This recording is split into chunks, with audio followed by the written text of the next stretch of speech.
Hello students, आज आपका topic organic compounds का यानी कि ऑर्गेनिक कंपाउंड्स कंटेनिंग नाइट्रोजन का लेक्चर नंबर 2, जिसमें आज हम एल्काइल एमीन की जो प्रॉपर्टीज हैं यानी कि फिजिकल प्रॉपर्टीज और केमिकल प्रॉपर्टीज, इनके बारे में देखेंगे। तो चलिए स्टार्ट करते हैं। वो है आपका प्रॉपर्टीज किसकी? एल्काइल एमीन की। ठीक है, एल्काइल एमीन में हम बात कर रहे थे एथाइल एमीन की, ठीक है, जिसे हम एथेनामाइन कहते हैं। तो एथाइल एमीन की हम सबसे पहले कौन सी प्रॉपर्टी देखेंगे? वो है फिजिकल प्रॉपर्टी किसकी? एथाइल एमीन की। मैं यहाँ पे लिख देता हूँ, हम किसके बारे में पढ़ रहे थे? एथाइल एमीन यानी कि C2H5NH2, इसके प्रिपरेशन मेथड को हम लोगों ने पढ़ लिया था। इसे हम एथेनामाइन भी कहते हैं।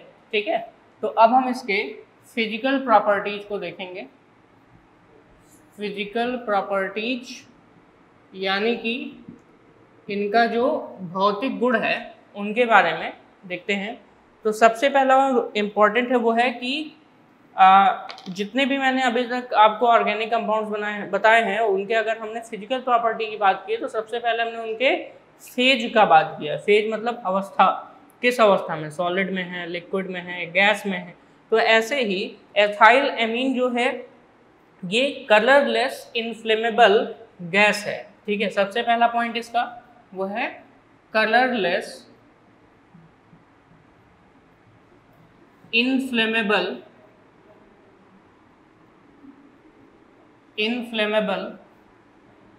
गैस है। ठीक है, कलरलेस इनफ्लेमेबल गैस है। साथ ही साथ ओडर की बात करें तो फिश लाइक ओडर है, मछली की तरह फिश लाइक ओडर। ठीक है, boiling point 19 degree Celsius. Boiling point कितना है? 19 डिग्री सेल्सियस है इसका बॉइलिंग पॉइंट। सॉल्युबल है वाटर में, और ऐसा इसलिए क्योंकि ये क्या बनाता है? Hydrogen bonding. Soluble in water, reason क्या है? हाइड्रोजन बॉन्डिंग बनाता है। ठीक है, इसका रीजन क्या है? हाइड्रोजन बॉन्डिंग बनाता है। ठीक है, इसका जो एक्वस सोल्यूशन होता है वो क्या है? एल्कलाइन। एक्वस सोल्यूशन किसका? एथाइल एमीन का। वो कैसा होता है? एल्कलाइन होता है। इसीलिए अगर हम देखें तो जो रेड लिटमस पेपर होता है रेड कलर का, उसे ब्लू में कन्वर्ट करता है। ठीक है, इसी के साथ साथ अगला अगर देखें तो एथाइल एमीन के मॉलिक्यूल्स के बीच इंटरमॉलिक्यूलर बॉन्डिंग पाई जाती है। ध्यान रखिएगा, एथाइल एमीन के मॉलिक्यूल्स के बीच इंटरमॉलिक्यूलर बॉन्डिंग पाई जाती है।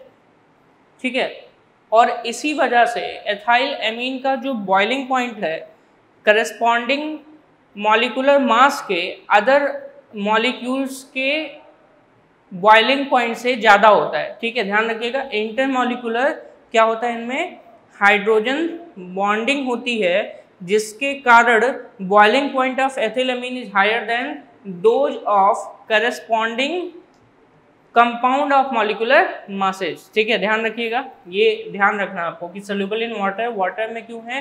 हाइड्रोजन बॉन्डिंग बनाता है। किसके साथ? वाटर मॉलिक्यूल के साथ। अच्छा, और भी चीज़ें ध्यान में रखनी है। ध्यान ये रखनी है कि खुद भी क्या बनाता है? इनके मॉलिक्यूल्स आपस में भी इंटरमॉलिक्यूलर हाइड्रोजन बॉन्डिंग बनाते हैं। क्लियर? चलिए, ये तो बात आपको क्लियर हो गई। फिजिकल प्रॉपर्टीज यहाँ पे हो चुका है। नेक्स्ट हम बात करते हैं केमिकल प्रॉपर्टीज के बारे में। तो चलिए स्टार्ट करते हैं। सबसे पहला और वो है इनका केमिकल प्रॉपर्टीज। ठीक है,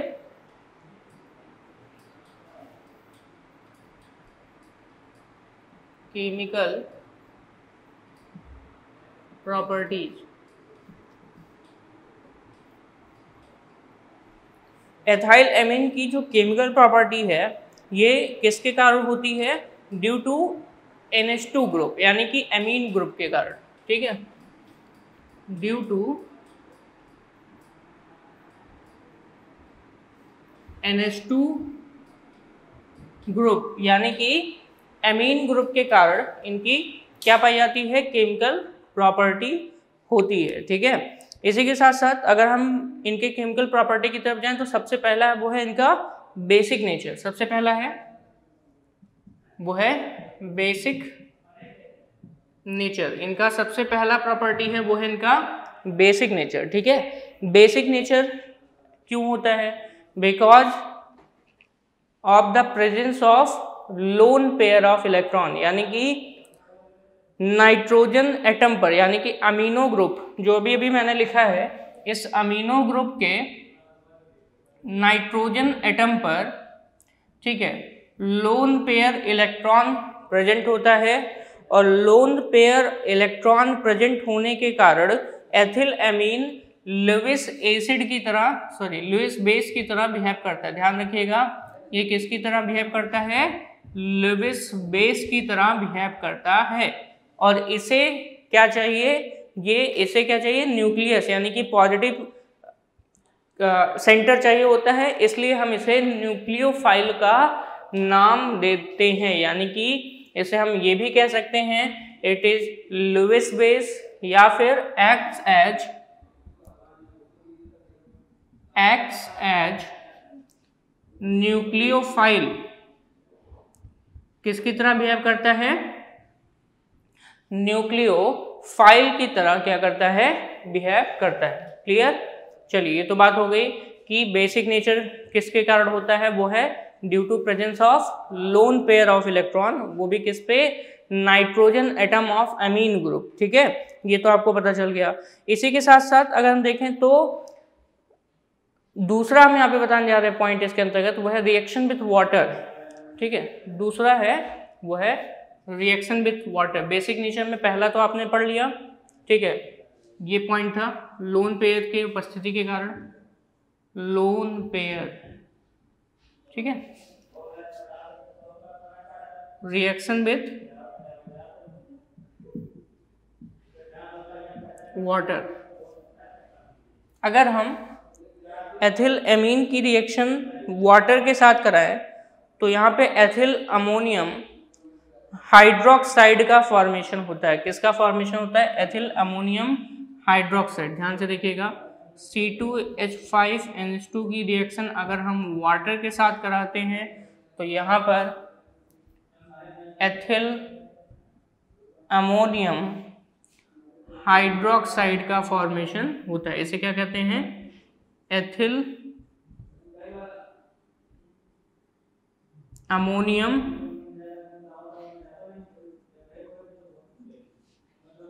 हाइड्रोक्साइड, इसे हम कहते हैं एथिल अमोनियम हाइड्रोक्साइड का नाम देते हैं। और इसको अगर हम देखें तो ये अपने आयन में टूट जाता है, वो है कौन सा, ध्यान से देखिएगा, ये खुद अपने आयंस में क्या हो सकता है, ब्रेक हो जाता है। C2H5NH3 plus OH minus. ठीक है, ये ध्यान में रखना है। ये इस प्रकार से, यानी कि जो आपका एथिल एमीन है वाटर से रिएक्ट करके एथिल अमोनियम हाइड्रोक्साइड बनाता है, जो वाटर में अपने आयंस में क्या हो जाता है, ब्रेक हो जाता है। क्लियर। नेक्स्ट है वो है आपका सॉल्ट फॉर्मेशन। इसके बाद अगली रिएक्शन बेसिक नेचर के अंतर्गत है और वो है आपका सॉल्ट फॉर्मेशन।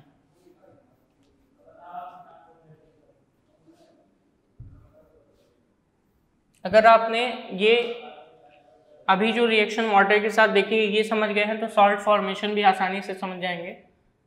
अगला है सॉल्ट फॉर्मेशन। ठीक है, सॉल्ट फॉर्मेशन की अगर हम बात करें तो एथिल एमीन मिनरल एसिड से रिएक्ट करके एथिल अमोनियम सॉल्ट का फॉर्मेशन करता है। ठीक है, एथिल अमोनियम सॉल्ट का फॉर्मेशन करता है। चलिए देखते हैं कुछ इस तरीके से, जैसे कि C2H5NH2, इसकी रिएक्शन हम किससे करा देते हैं, HCl, मिनरल एसिड है, तो मिनरल एसिड के साथ रिएक्ट करके एथिल अमोनियम सॉल्ट बनाता है। ये रिएक्ट करेगा, सॉल्ट बनाएगा। C2H5NH3 प्लस Cl माइनस, ठीक है, ध्यान रखिएगा, NH3 प्लस Cl माइनस, या फिर NH2 डॉट HCl भी हम यहाँ पे लिख सकते थे। इसको बोलते हैं एथिल अमीन हाइड्रोक्लोराइड, इसे हम कहते हैं एथिल अमीन हाइड्रोक्लोराइड, एथिल अमीन हाइड्रोक्लोराइड, इसे हम क्या कहते हैं, एथिल अमीन हाइड्रोक्लोराइड का नाम देते हैं, ठीक है। इसी के साथ साथ अगला है, मान लेते हैं हमने यहाँ पे ले लिया है अगला H2SO4, H2SO4 लेने पर ध्यान दीजिएगा, H2SO4 ले लेते हैं, H2SO4 लेने पर भी सॉल्ट बनेगा, जिसे हम क्या कहते हैं, एथिल अमोनियम सल्फेट का नाम देते हैं, एथिल अमोनियम सल्फेट का नाम देते हैं, ठीक है, एथिल अमोनियम सल्फेट का नाम देते हैं। C2H5NH3 का होल ट्वाइस SO4, ठीक है, ये हो गया, H2SO4 था तो हमने क्या कर दिया, C2H5NH3 का होल ट्वाइस यहाँ पे क्या कर दिया, SO4, ये आपका यहाँ पे बनता है, ठीक है। तो यहाँ पे हम कितने मॉलिक्यूल्स ले सकते हैं, 2, वैलेंस करने के लिए यहाँ पे 2 मॉलिक्यूल हम यहाँ पे ले सकते हैं, ठीक है। तो ये आपका बना एथिल अमोनियम सल्फेट, जो कि एक सॉल्ट है, अमोनियम सल्फेट, ठीक है। चलिए नेक्स्ट, अब यहाँ पे वो है सॉल्ट फॉर्मेशन के बाद, यानी कि बेसिक नेचर आपने यहाँ पे पढ़ लिया। बेसिक नेचर किसके कारण है, लोन पेयर ऑफ इलेक्ट्रॉन के कारण है, ठीक है। इसी के साथ साथ अगले टॉपिक पे चलते हैं, और वो है आपका रिएक्शन विद एल्काइल हैलाइड्स। किसके साथ रिएक्शन यहाँ पे हम देखने जा रहे हैं, वो है reaction with alkyl halides.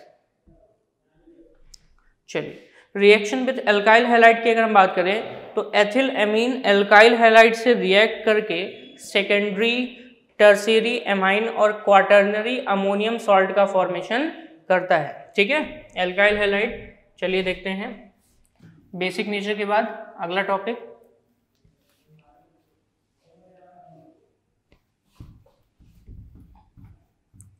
Reaction with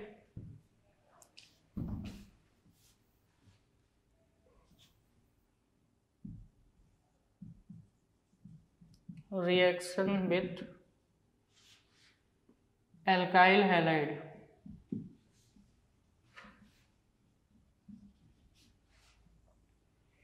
ठीक है, रिएक्शन विद एल्काइल हैलाइड। तो चलिए देखते हैं, C2H5 ये रिएक्शन मैं एक बार पढ़ा चुका हूँ आप लोगों को, मैं फिर से बता देता हूँ, वो भी प्रिपरेशन मेथड में हमने बताया था, ठीक है। तो C2H5NH2 का अगर हम C2H5Cl के साथ रिएक्शन कराते हैं, अल्काइल हैलाइड के साथ रिएक्शन कराते हैं, तो रिएक्शन के दौरान आपको यहाँ पे पहले सेकेंडरी एमीन मिलेगा, यानी कि C2H5 का होल ट्वाइस NH और साथ ही साथ HCl। फिर से अगर हम इसका रिएक्शन कराएं, C2H5 का होल ट्वाइस NH की रिएक्शन C2H5Cl के साथ कराते हैं, तो इस बार आपको टर्शियरी एमीन मिलेगा, C2H5 का होल ट्रायस N प्लस HCl का फॉर्मेशन होगा। और यहीं पे अगर हम C2H5 की होल ट्रायस N की रिएक्शन फिर से करा दें C2H5Cl के साथ, तो यहाँ पर आपको क्वाटर्नरी अमोनियम सॉल्ट का फॉर्मेशन होते हुए मिलेगा, यानी कि C2H5 4N plus Cl minus, ये हो गया, जैसे हम क्या कहते हैं tetra ethyl ammonium chloride, tetra ethyl ammonium chloride, ये आपका एथिलेमीन है जो कि आपका यहाँ पे लिखा है, और जिसके केमिकल रिएक्शंस हम देख रहे हैं। ये 2 डिग्री बना, ये 3 डिग्री बना, और ये क्वाटर्नरी बना। यानी कि क्वाटर्नरी में इसे हम क्या कहते हैं, टेट्रा इथाइल, 4 इथाइल ग्रुप जुड़ा हुआ है इसलिए tetra ethyl ammonium chloride, ammonium chloride, tetra ethyl ammonium chloride. Clear? चलिए ये तो बात होगी। अब अगले रिएक्शन पे चलते हैं, वो है एसिटाइलेशन। नेक्स्ट है यहाँ पे, और वो है आपका एसिटाइलेशन।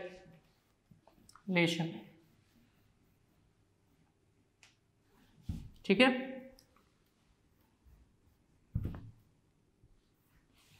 अगला है एसिटाइलेशन, नंबर 3।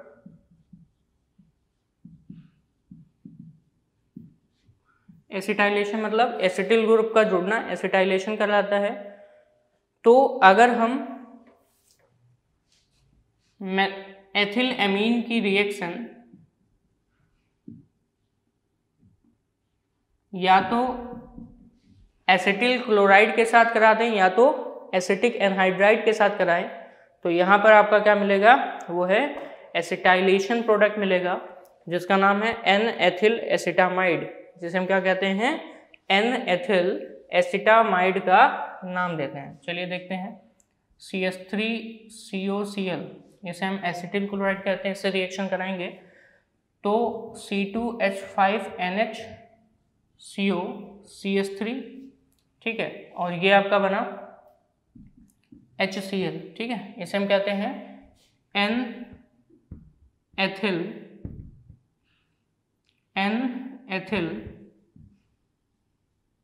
एसिटामाइड, ठीक है, इसे हम क्या कहते हैं, एन एथिल एसिटामाइड का नाम देते हैं।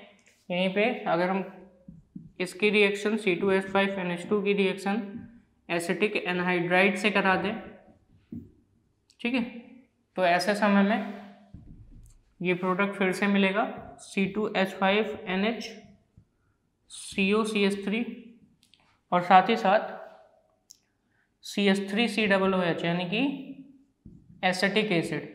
ये प्रोडक्ट आपको फिर से मिला, मेन प्रोडक्ट ये और ये, ठीक है, दोनों से। यहाँ पे आपने एसिटिल क्लोराइड लिया था जिसके बारे में आप कई बार पढ़ चुके हैं, और ये एसिटिक एनहाइड्राइड है, इसके बारे में भी आप पढ़ चुके हैं, ठीक है। तो ये हो गया एसिटिक एनहाइड्राइड। इन दोनों के बारे में आपने कार्बोक्सिलिक एसिड डेरिवेटिव के अंतर्गत पढ़ा है, ठीक है। चलिए ये दोनों आपने देख लिया एसिटाइलेशन के अंतर्गत। अगला है वो है रिएक्शन विथ ग्रिग्नार्ड रिएजेंट। अगला है reaction with Grignard reagent.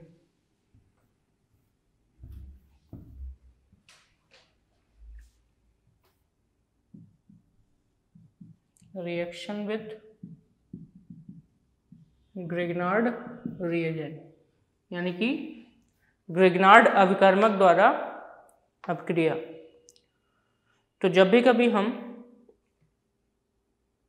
Grignard reagent से रिएक्शन कराते हैं, ठीक है, तो यहाँ पर आपका क्या बनेगा, एल्केन का फॉर्मेशन होता है। किसका फॉर्मेशन होता है, एल्केन का। कुछ इस तरीके से जनरल रिएक्शन है, आपको मैं जनरल रिएक्शन बता दे रहा हूँ, ठीक है, उसके हिसाब से आप आसानी से कर सकते हैं। RMgX, इसको एल्काइल मैग्नीशियम हैलाइड कहते हैं, ठीक है, इसकी रिएक्शन कराने पर आपको एल्केन मिलेगा यानी कि RH मिलेगा, एल्केन, और बाकी जो बचा पोर्शन है MgX और C2H5NH, ये जाके आपस में जुड़ जाएंगे कुछ इस तरीके से, C2H5NH और ये आपका X। ध्यान दीजिएगा यहाँ से एक हाइड्रोजन और ये R निकल करके आपस में एल्केन बना लेते हैं, ये बना आपका एल्केन। तो मान लेते हैं सपोज दैट यहाँ पे CH3MgBr है, ठीक है, तो ये CH3 और एक हाइड्रोजन मिल करके यहाँ पर CH4 बनाएंगे और यहाँ पे अगली बार क्या हो जाएगा, Br हो जाएगा। ठीक है, तो इस तरीके से यहाँ पे जब भी कभी हम ग्रिग्नार्ड रिएजेंट के साथ रिएक्शन कराएंगे तो क्या बनेगा आपका, वो है एल्केन का फॉर्मेशन होता है, जो कि एक हाइड्रोकार्बन है। इसके बारे में आप आसानी से जानते हैं। बहुत ही इंपॉर्टेंट रिएक्शन अब हम बताने जा रहे हैं, जिसे हम कहते हैं कार्बल अमीन रिएक्शन। ध्यान रखिएगा, कार्बल अमीन रिएक्शन।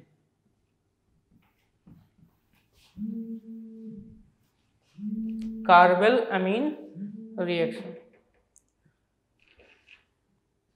चलिए देखते हैं।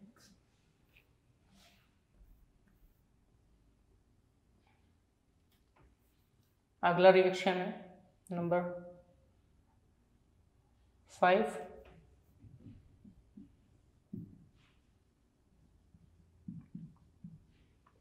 कार्बल अमीन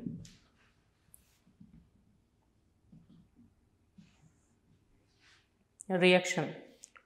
कार्बल अमीन रिएक्शन की अगर हम बात करें तो बहुत ही सिंपल सा रिएक्शन है। इसमें ध्यान रखना है कि आइसोसाइनाइड का फॉर्मेशन होता है, और अगर हम 1 डिग्री अमीन यानी कि जैसे कि यहाँ पे एथिल अमीन है, इसकी रिएक्शन पोटेशियम हाइड्रोक्साइड से कराते हैं, क्लोरोफॉर्म के प्रेजेंस में हम हीट करते हैं, तो ऐसे समय में एथिल आइसोसाइनाइड, पोटेशियम क्लोराइड और वाटर का फॉर्मेशन होता है। ठीक है, ध्यान रखिएगा। चलिए रिएक्शन देख लेते हैं। कार्बल अमीन रिएक्शन क्या है, C2H5NH2 की रिएक्शन अगर हम CHCl3 और पोटेशियम हाइड्रोक्साइड, अब CHCl3 क्या है, वो है क्लोरोफॉर्म, जो कि आप पढ़ चुके हो हेलो एल्केन टॉपिक के अंतर्गत। यहाँ पे क्या है, पोटेशियम हाइड्रोक्साइड है।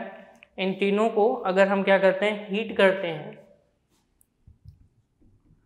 तो एथिल आइसोसाइनाइड बनता है C2H5NC। इसे हम क्या कहते हैं, एथिल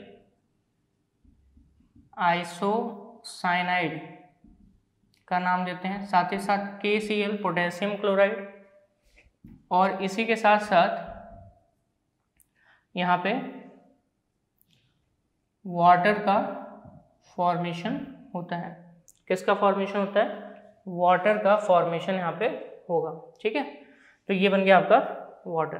तो इसमें क्या है, सिंपल सा ये समझिए कि कार्बल अमीन रिएक्शन में जो यहाँ पर आइसोसाइनाइड बनता है उसकी स्मेल बहुत ही क्या होती है, फाउल होती है। फाउल मतलब बहुत ही बेकार स्मेल होती है, और इसका हम प्रयोग करते हैं किसके लिए, NH2 ग्रुप को डिटेक्ट करने के लिए, प्राइमरी अमीन को क्या करने के लिए, डिटेक्ट करने के लिए। ठीक है, इसको हम जनरली प्राइमरी अमीन को पता करने के लिए यूज करते हैं। ये देखिए आपका 1 डिग्री अमीन है, ध्यान रखिएगा।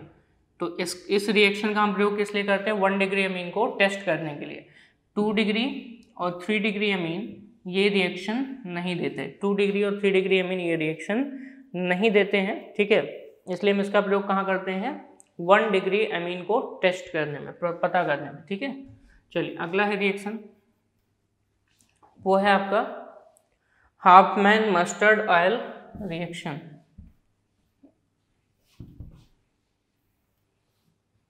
ठीक है, अगला है Hopman mustard oil reaction.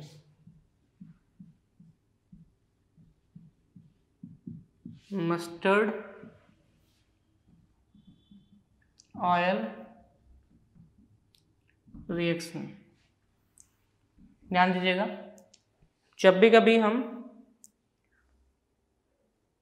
Ethyl अमीन की रिएक्शन कार्बन डाइसल्फाइड से कराते हैं, उसको हीट करते हैं, तो पहले स्टेप में एथिल डाइथायो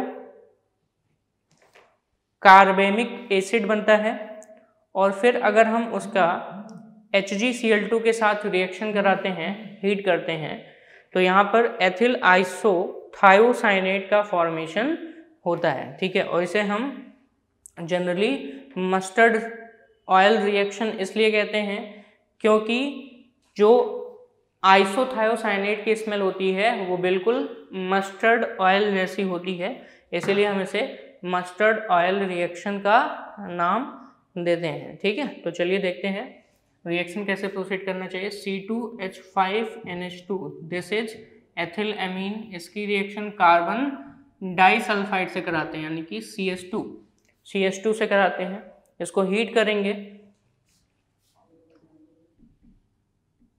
क्या करते हैं, इसको हीट करते हैं। तो यहाँ पर कुछ इस तरीके से रिएक्शन होगा। यहाँ पे होगा आपका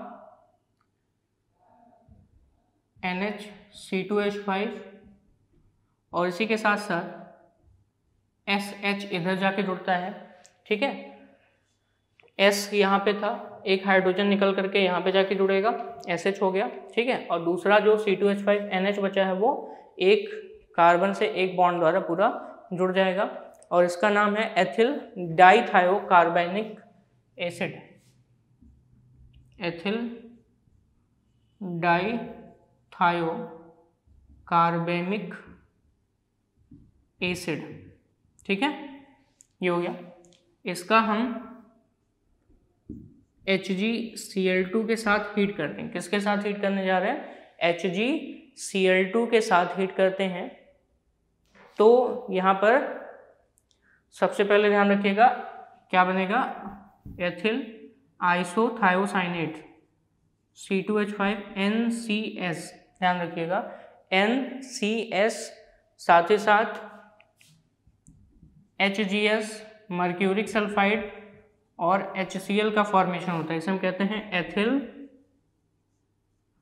आइसोथायोसाइनेट। ध्यान दीजिएगा, एक होता है CNO, इसे हम कहते हैं साइनेट, एक होता है NCO, इसे हम कहते हैं आइसोसाइनेट, ये है साइनेट।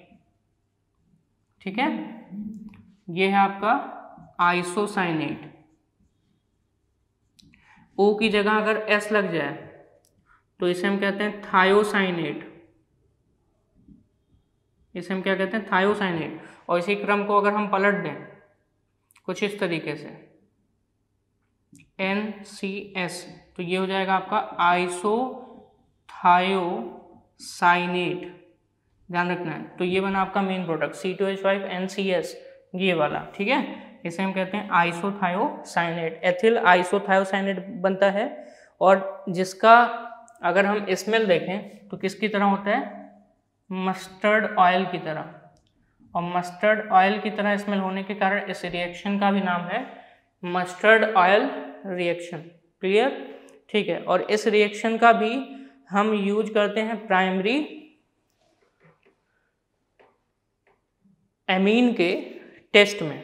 ठीक है, यहीं पे सेकेंडरी और टर्सरी एमीन इस रिएक्शन को डिफरेंटली प्रोडक्ट के साथ देते हैं। ठीक है, तो अगर मस्टर्ड जैसी स्मेल आ रही है इस रिएक्शन के दौरान तो वो आपका कौन सा एमीन होगा, 1 डिग्री एमीन होगा, यानी कि प्राइमरी एमीन होगा। C2H5NH2 यहाँ पे 1 डिग्री एमीन है, ये आपको यहाँ से प्रूफ होता है। ठीक है, चलिए ये तो बात हो गई हाफमैन मस्टर्ड रिएक्शन के बारे में।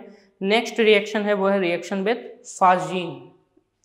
नेक्स्ट रिएक्शन है रिएक्शन विथ फास्जीन। तो अगर हम एथिलेमीन की रिएक्शन फास्जीन से कराते हैं, सबसे पहली बात तो फास्जीन का फार्मूला आपको पता होना चाहिए, जिसका फार्मूला है COCl2।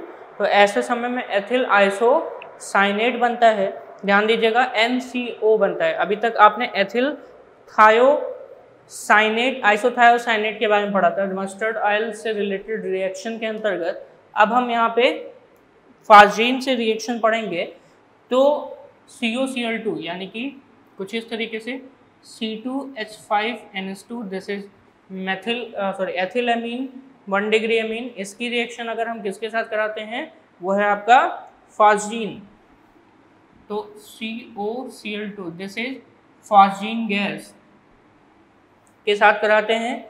तो यहाँ पर C2H5NCO बनता है और HCl का फॉर्मेशन होता है। इसे हम क्या कहते हैं, इसे हम कहते हैं एथिल आइसोसाइनेट। इसे हम क्या नाम देते हैं, एथिल आइसोसाइनेट। साइनेट का नाम देते हैं। ठीक है, नेक्स्ट है वो है आपका अगला रिएक्शन जिसे हम कहते हैं बेंजाइलेशन। अगला रिएक्शन है वो है बेंजाइलेशन।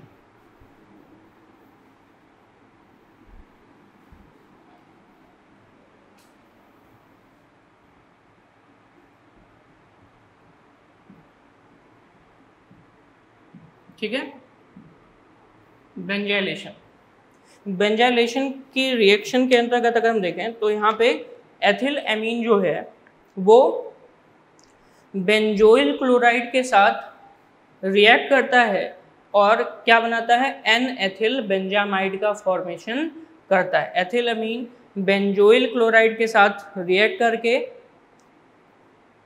यहाँ पे क्या बनाता है, वो है आपका एन एथिल बेंजामाइड। ध्यान दीजिएगा, C2H5NH2 इसकी रिएक्शन C6H5COCl, C6H5COCl जिसे हम बेंजोइल क्लोराइड कहते हैं, बेंजोइल क्लोराइड कहते हैं, के साथ कराने पर यहाँ पे क्या बनेगा, वो है आपका N ethyl benzamide C2H5NH C6H5 साथ ही साथ HCl का फॉर्मेशन होगा। इसे हम कहते हैं एन एथिल बेंजामाइड। क्या बनता है, एन एथिल बेंजामाइड यहाँ पे बनता है। ठीक है, ये था आपका किसके साथ रिएक्शन, वो है आपका बेंजाइलेशन की प्रक्रिया जिसके अंतर्गत बेंजोइल क्लोराइड से रिएक्शन हमने दिखाया। ठीक है, नेक्स्ट है वो है reaction with phenyl lithium. Reaction with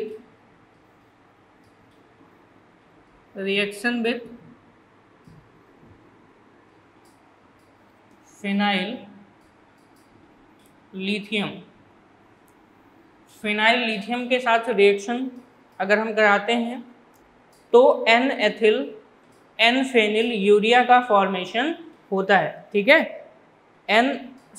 अगर हम किसके साथ फिनाइल लिथियम के साथ अगर कराएंगे एन एथिल एन यूरिया नहीं बनेगा। ठीक है, उसके लिए आप दूसरा यहाँ पे सबस्ट्रेट यूज करोगे जिसे हम कहते हैं फिनाइल आइसोसाइनेट। ठीक है, तो यहाँ पे अगर आपको क्या बनाना है, वो है आपका फिनाइल लिथियम से रिएक्शन कराएंगे तो ऐसे समय में बेंजीन और एन लिथियम एथाइल एमीन का फॉर्मेशन होता है। ठीक है, चलिए देखते हैं। C2H5NH2 की रिएक्शन फिनाइल लिथियम से कराते हैं C6H5Li। ठीक है, इससे क्या बनेगा आपका C6H6 और C2H5NH Li। ठीक है, इसे हम कहते हैं NHLi, जिसका नाम है पूरा वो है एन लिथियम एथिल एमीन। ये बन गया बेंजीन और ये है एन लिथियम एथिल एमीन। ठीक है, एन लिथियम एथिल एमीन का फॉर्मेशन होता है। ठीक है, चलिए अगले रिएक्शन की तरफ चलते हैं जिसमें जनरली हम रिएक्शन विद किसके साथ कराने जा रहे हैं, वो है कंसंट्रेट HNO3। अगले रिएक्शन में कंसंट्रेट HNO3 के साथ रिएक्शन कराएंगे।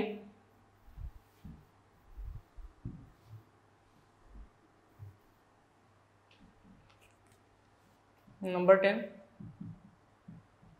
रिएक्शन विथ कंसंट्रेट HNO3 या जिसे हम क्या कहते हैं नाइट्रिक एसिड का नाम देते हैं। तो नाइट्रिक एसिड से रिएक्शन कराने पर एथिल नाइट्रोसामीन फॉर्मेशन होता है। किसका फॉर्मेशन होता है, एथिल नाइट्रोसामीन। चलिए देखते हैं NH2 की रिएक्शन HNO3 से कराते हैं। ठीक है, तो C2H5NH NO2 और साथ ही साथ वाटर का फॉर्मेशन होता है।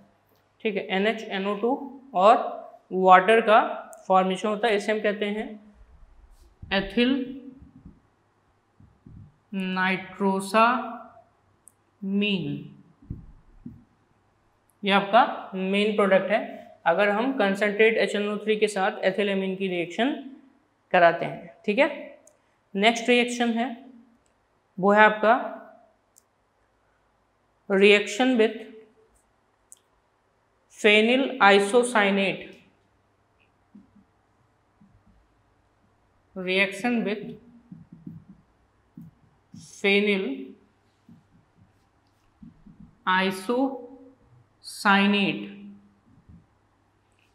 फेनिल आइसोसाइनेट के साथ अगर हम रिएक्शन कराते हैं, अब आपको यहाँ पे आइसोसाइनेट का फॉर्मूला पता ही है, ठीक है, CNO से हम लिखते हैं, तो ये हो गया C2H5NH2 यानी कि एथिलेमीन। इसकी रिएक्शन फेनिल आइसोसाइनेट से करानी है C6H5NCO। C6H5NCO के साथ कराएंगे तो ऐसे समय में जो प्रोडक्ट है वो आपका क्या बनेगा, C6H5NHCO NHC2H5 C6H5NHCO NHC2H5। ये पूरा का पूरा बना।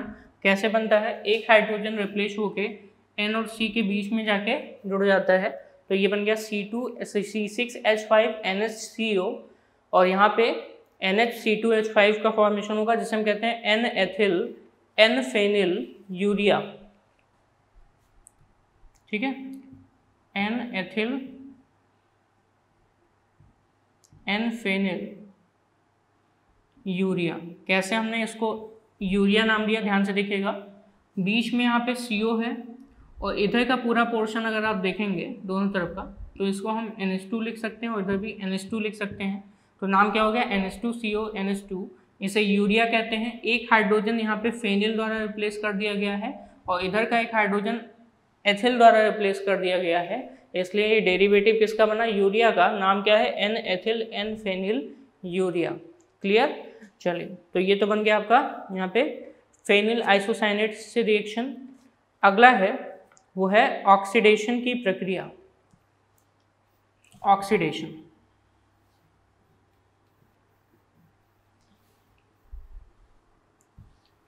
ठीक है।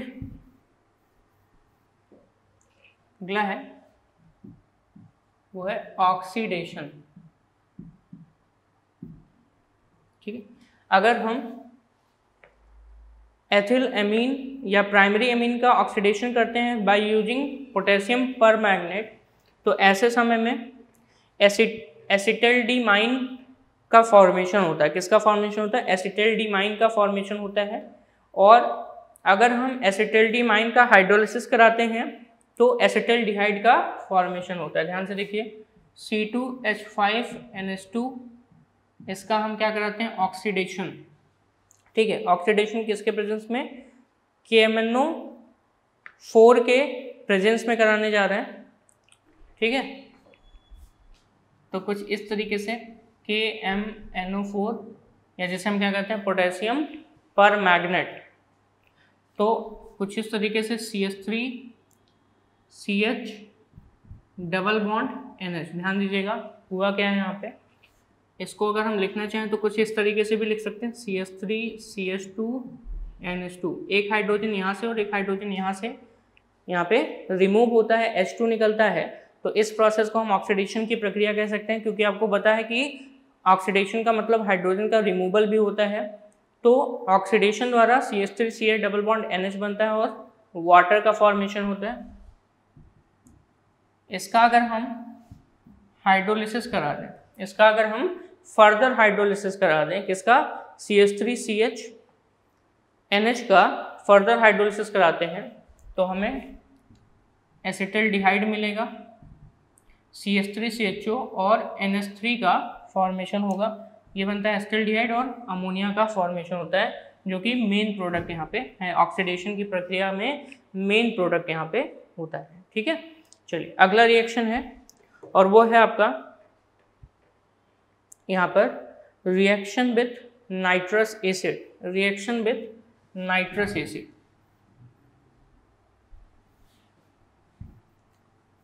Reaction with nitrous acid.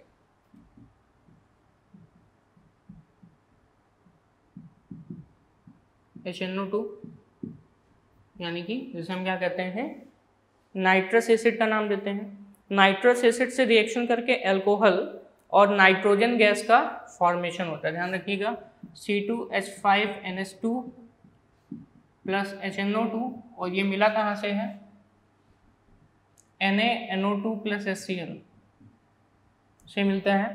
ठीक है, तो अल्कोहल और साथ ही साथ नाइट्रोजन गैस का फॉर्मेशन होता है। C2H5OH plus H2O plus N2 gas. ठीक है, ये आपका ये और नाइट्रोजन गैस, ये बनता है आपका मेन प्रोडक्ट।